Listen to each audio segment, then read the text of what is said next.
छी! अरे यार, मेरी बहुत हालत ख़राब है।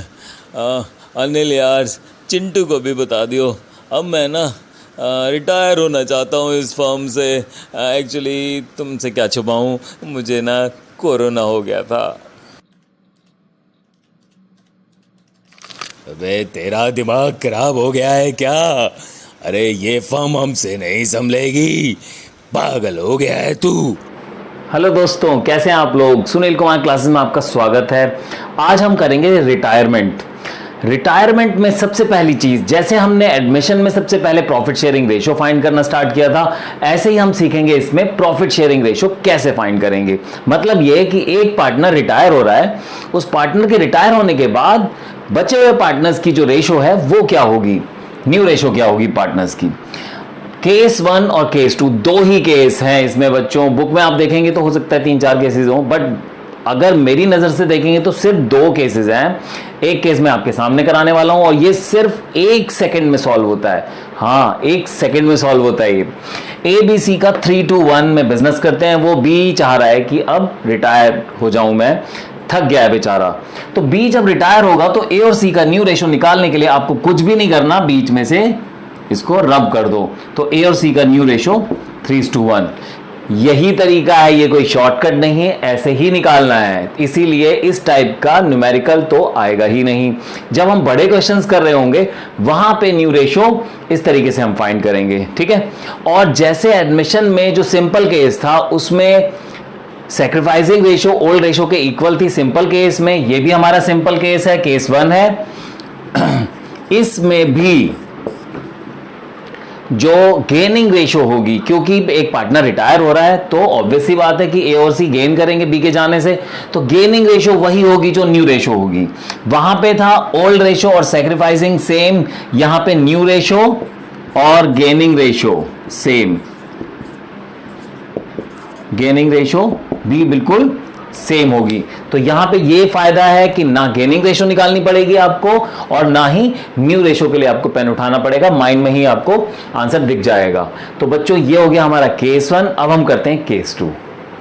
ये है बच्चों हमारा केस 2, थोड़ा सा चेंज कर दिया है। हुआ क्या है कि ABC 3 पार्टनर हैं, एक रेस्टोरेंट में बैठ के पिज्जा अपना डिवाइड कर चुके थे 3:1 में। बी ने बोला यार आज तो मेरा फास्ट है, मैं तो जा रहा हूं, तो ये जो मैं छोड़ के जा रहा हूं इसको तुम लोग आपस में डिवाइड कर लो। जैसे ही उसने अपनी गर्दन घुमाई, पीछे लड़ाई की आवाजें होने लगी, शोर मचने लगा। इसका मतलब ये कि ए और सी उस बचे हुए पिज्जा पे झपट्टा मारने लगे। झपट पड़े उस पे। तो बी वापस आया घूम के और कहता है कि भाई देखो ऐसा है, ए तुझे पहले ही बहुत ज्यादा मिल रहा है और बेचारे सी को इतना कम मिल रहा है, तो जो मैं छोड़ के जा रहा हूं कम से कम इस पिज्जा को, ये जो छोड़ के जा रहा हूं इसको उल्टे रेशो में डिवाइड करो आप, ठीक है। मतलब ये कि मेरे छोड़े हुए पार्ट के 4 पीसेस इक्वल करो, एक तू रख ले, ए को बोलता है, और रिमेनिंग 3 पीसेस सी को बोलता है तू रख ले। तो उसने थोड़ा सा जस्टिस करने की कोशिश की, न्याय करने की कोशिश की है। समझ में आया? मैं फिर से बोल देता हूं आपको कि ABC 3:1 में बिजनेस कर रहे हैं, बी जा रहा है, बी के जाने पर जो शेयर बचेगा बी का, उस शेयर को बांटने की जब बारी आई तो बी ने बोला कि भाई मेरे शेयर को रिवर्स रेशो में बांट लो, इस छोड़े हुए पिज्जा को इक्वल 4 पीसेस करो, 1 दे दो ए को और 3 पीसेस दे दो सी को। तो मतलब उसने न्यू रेशो जो आने वाली थी हमारी उसका बिल्कुल उल्टा कर दिया, गेनिंग रेशो। तो इस क्वेश्चन में ये गेनिंग रेशो हो गई, ठीक है। इस सेकेंड टाइप में भी आपको गेनिंग रेशो फाइंड नहीं करनी पड़ेगी। और न्यू रेशो कैसे फाइंड करेंगे? As new share. अब आप सोचिए ए की प्लेट में जो रखा था पहले से वो तो है ही 3/6, प्लस जो उसने एक्वायर किया है वो और प्लस कर दो। तो उसने एक्वायर क्या किया है? 2/6 छोड़े हुए पिज्जा, मैं बना देता हूं, छोड़े हुए पिज्जा का 1/4। क्लियर है? एज न्यू शेयर 3/6 उसका अपना शेयर, प्लस जो उसने छोड़े हुए पिज्जा का शेयर एक्वायर किया, छोड़े हुए पिज्जा 2/6 का 1/4। अब सी का न्यू शेयर निकालते हैं। 1/6 उसकी प्लेट में पहले से है और छोड़े हुए पिज्जा 2/6 का 3/4। तो ये आ गई हमारी न्यू रेशो। तो बच्चों और इस क्वेश्चन में भी गेनिंग रेशो 1:3 है, तो इसमें भी आपको गेनिंग रेशो फाइंड नहीं करनी पड़ी। तो है ना कितना आसान। और अब हम इसके बाद चलते हैं ट्रीटमेंट ऑफ गुडविल पे। अब चपड़ गंजू तो घर पर ही बैठ। अच्छा सुन, तो जो गुडविल का पैसा तो नहीं चाहिए ना? वो गुडविल के पैसे क्यों नहीं लूंगा मैं? गुडविल के तो पैसे लूंगा। ऐसा करना यार, अगर नहीं है ना तुम्हारे पास, अपनी कैपिटल कम करा के मेरी कैपिटल बढ़ा देना भाई। तो चलिए बच्चों स्टार्ट करते हैं ट्रीटमेंट ऑफ गुडविल रिटायरमेंट में। ट्रीटमेंट ऑफ गुडविल रिटायरमेंट का बहुत इजी है। जब एडमिशन कर रहे थे आप लोगों ने सीखे थे इतने सारे केसेस, जब वो प्राइवेटली पे करता है, जब वो कैश में लाता है, जब वो कैश में नहीं लाता है, जब वो पार्टली कैश में लाता है, जब वो काइंड में लाता है, जब हिडन गुडविल होती है, इतने सारे केसेस थे। लेकिन रिटायरमेंट में ट्रीटमेंट ऑफ गुडविल का सिर्फ और सिर्फ एक ही केस है। सिर्फ एक? हाँ, सिर्फ एक और एक केस है। तो आपको एक ही केस सीखना है और आपका ट्रीटमेंट ऑफ गुडविल क्लियर हो जाएगा। बस मैं आपको क्या करूंगा, एक अगर गेनिंग रेशो नेगेटिव हो जाए तो क्या होगा, उसके लिए मैं एक और क्वेश्चन कराऊंगा। अदरवाइज अगर ट्रीटमेंट ऑफ गुडविल के केसेस की बात करें तो सिर्फ एक ही केस है। बड़े ध्यान से देखना, बहुत लॉजिकल है। ABC 3 to 1 में बिजनेस करते हैं, B रिटायर हो रहा है।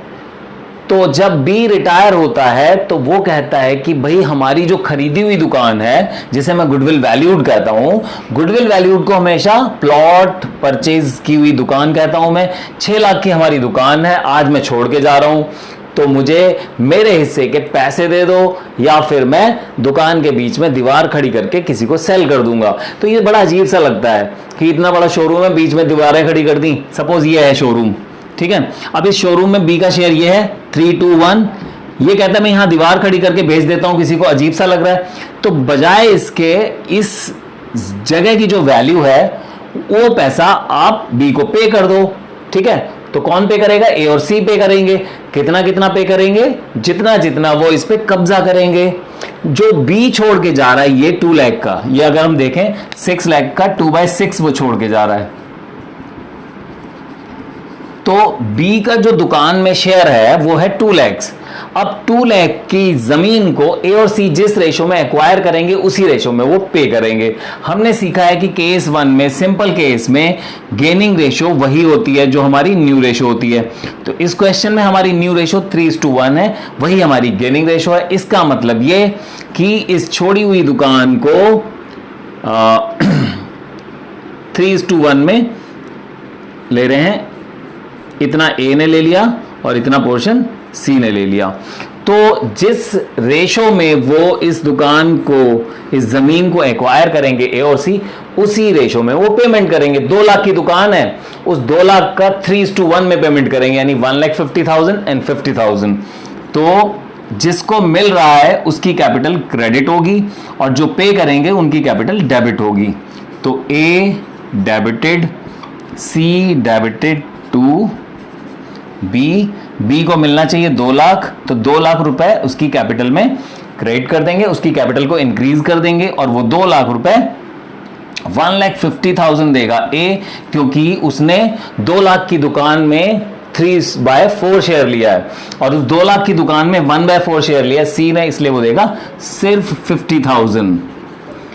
तो बच्चों सिर्फ एक केस है ट्रीटमेंट ऑफ गुडविल में, लेकिन अगर क्वेश्चन में न्यू रेशो गिवन है तो हो सकता है कि गेनिंग रेशो नेगेटिव आ जाए। मतलब यह कि कोई पार्टनर गेन करने की बजाय सैक्रिफाइस करे, तो उस केस में क्या होगा वो देख लेते हैं हम जरा। तो बच्चों ट्रीटमेंट ऑफ गुडविल में एक कंडीशन देख लेते हैं। केस हमारा एक ही है बट एक कंडीशन देख लेते हैं कि जिस कंडीशन में जब न्यू रेशो गिवन होगी और जब हम उसे कैलकुलेट करेंगे, गेनिंग रेशो फाइंड करेंगे, तो गेनिंग रेशो में किसी का शेयर नेगेटिव आ जाएगा। इट मींस वो गेन करने के बजाय सैक्रिफाइस कर रहा है। ऐसा हो सकता है ए बी सी 3 पार्टनर्स थे जिसमें ए को बहुत ज्यादा मिल रहा था पहले ही, इस केस में भी देखो बहुत ज्यादा मिल रहा है ए को, ठीक है। तो जब बी रिटायर हुआ तो सी इतना ज्यादा चिल्लाने लगा कि ए को गुस्सा आया। उसने बोला ठीक है बी जा रहा है ना, बी का शेयर भी तू ही रख ले और मेरे से भी ले ले।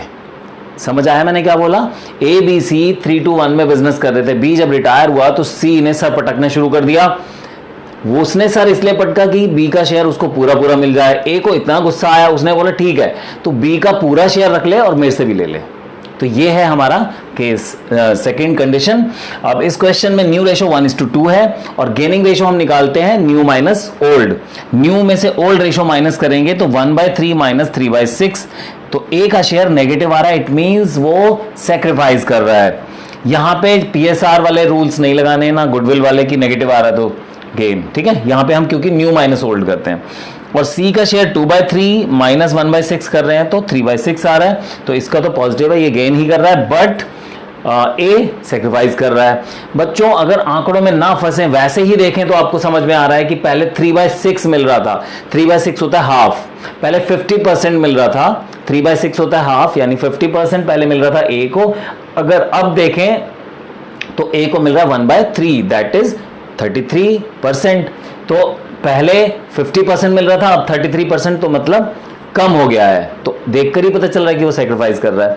तो अब क्या करेंगे, अब जो जो सेक्रीफाइस कर रहे हैं उनकी कैपिटल को क्रेडिट करेंगे। एक तो बी सेक्रीफाइस कर रहा है तो बी को हम क्रेडिट करेंगे 2B, 2 लाख, बेचारे की 2 लाख की जमीन चली गई। इसके अलावा ए भी सेक्रीफाइस कर रहा है तो ए को भी क्रेडिट करेंगे 1 लाख से। अब ये 1 लाख कैसे आया, 6 लाख का 1/6, और ये सारा पैसा देना पड़ेगा सी को क्योंकि सारा रख रहा है सी। तो जो बी 2 लाख की दुकान छोड़ के जा रहा है वो भी सी रख रहा है, और ए ने भी गुस्से में 1 लाख का हिस्सा सी को दे दिया। तो टोटल 3 लाख सी को डेबिट कराने पड़ेंगे अपनी कैपिटल से, और बी और ए क्रेडिट हो जाएंगे अपने शेयर के लिए। तो ये 2 ही केसेस हैं ट्रीटमेंट ऑफ गुडविल में। अब हम चलते हैं बड़े फुल फ्लेज्ड क्वेश्चंस की तरफ।